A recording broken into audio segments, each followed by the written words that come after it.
Colours Gujarati બે નવા show સાથે અસલ ગુજરાતીનું અસલ એન્ટરટેનમેન્ટ લઈને આવે છે। દશમી ક્રિએશન દ્વારા નિર્મિત શ્યામ ધૂન લાગીરે અને ટેલ એ ટેલ પ્રોડક્શન દ્વારા નિર્મિત યુનાઇટેડ સ્ટેટ ઓફ ગુજરાતનું પ્રીમિયર 29મી જુલાઈના રોજ સાંજે 7:30 અને 8 કલાકે માત્ર કલર્સ ગુજરાતી પર થશે। આય હાલો રે હાલો કલર્સ ગુજરાતી સાથે તેના જીવંત સારને સ્વીકારીએ। ગુજરાતના હૃદયમાં પગ મૂકો, તમારા પગ પરથી ઉતરવા માટે તૈયાર થઈ જાઓ, કારણ કે અમે તમારા માટે અસલ ગુજરાતીનું અસલ એન્ટરટેનમેન્ટ એકદમ નવા લુક અને બે નવા શોની રજૂઆત સાથે લઈને આવી રહ્યા છીએ, જે તમારા ટેલિવિઝન અનુભવને ફરીથી વ્યાખ્યાયિત કરશે। આ નવા પ્રકરણની ઉજવણી કરવા માટે કલર્સ ગુજરાતીએ એક નવી બ્રાન્ડ આઇડેન્ટ અને રાષ્ટ્રીય રંગારા લોન્ચ કર્યું છે, જેમાં જય દ્વારકાધીશ આપ સૌને। હું છું રાજ અનટકટ અને અમારો શો આવે છે United state of Gujarat colours Gujarati ઉપર 29 જુલાઈથી। અને હું આ શોમાં કેશવ મોદીનો કેરેક્ટર પ્લે કરું છું। આ કેશવ મોદીનું જે કેરેક્ટર છે ખૂબ જ મોજીલું છે, રંગીલું છે અને આપ સૌને જોઈને બહુ મજા આવવાની છે। અને આ શોમાં જે કેરેક્ટર છે સંસ્કૃતિ એટલે કે કેમ, જે યુએસથી આવી છે દ્વારકામાં। એ દ્વારકામાં કેમ આવી છે કેમ કે એક કનેક્શન છે યુએસ અને દ્વારકાની વચ્ચે અને બહુ જ ડીપ કનેક્શન છે। એ તમે જેમ શો જોશો તમને ખબર પડી જશે। તો એના કંઈ પ્રશ્નો જે લઈને આવી છે મનમાં, તો એના જવાબ એને જોઈએ છે ને જવાબ આ કેશવ મોદી એને અપાવડાવશે અને એના લાઈફમાં અમુક પ્રોબ્લેમ્સ પણ છે, એનો સોલ્યુશન આ કેશવ છે।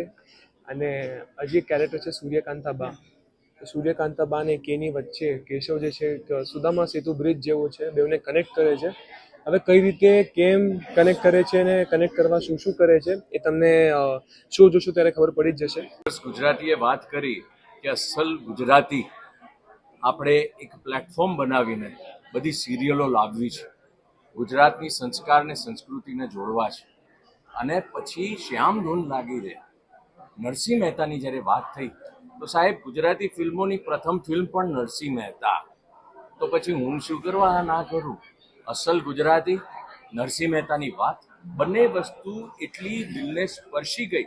અને જ્યારે સંસ્કાર ને સંસ્કૃતિ ગુજરાતની ધરોહરની વાત આવે છે ત્યારે તો આપણે પાછળ ના રહીએ સાહેબ।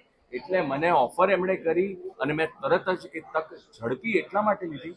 નરસિંહ મહેતા જેવો આદ્ય કવિ સંત, એના પિતાનું જ્યારે પાત્ર ભજવવાનું જ્યારે આવે છે ત્યારે તો હુ વિલ સે નો।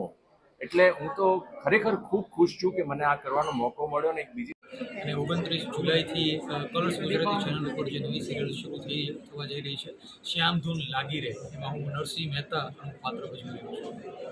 કર્ણેકની પાસે નરસિંહ મહેતા જે હતા એ એટલા ઊંચા દરજ્જાના સંત, કવિ, ભક્ત અને એમનું આધ્યાત્મિક સ્તર એટલું ઊંચું હતું કે આજે કરોડો કૃષ્ણ ભક્તો થઈ ગયા। આજની તારીખે કરોડો કૃષ્ણ ભક્ત છે, પણ એમાંથી પણ એવા કેટલા જેમના માટે ઘણી બધી વાર કૃષ્ણ ભગવાન સાક્ષાત ધરતી ઉપર આવ્યા અને એમને સમસ્યાઓમાંથી ઉગાર્યા। સો એમનું જે આધ્યાત્મિક સ્તર જે હતું, એમનું ભક્તિનું જે સ્તર હતું એ કેટલું ઊંચું હશે એમનું, તો અંદરનું જે એમનું વિશ્વ છે, એમનું આધ્યાત્મિક વિશ્વ છે, એ હું એક્ઝિક્યુટ કરવા માટે પ્રયાસ કરી રહ્યો છું। એ ચોક્કસ એક મુશ્કેલ વસ્તુ લાગે।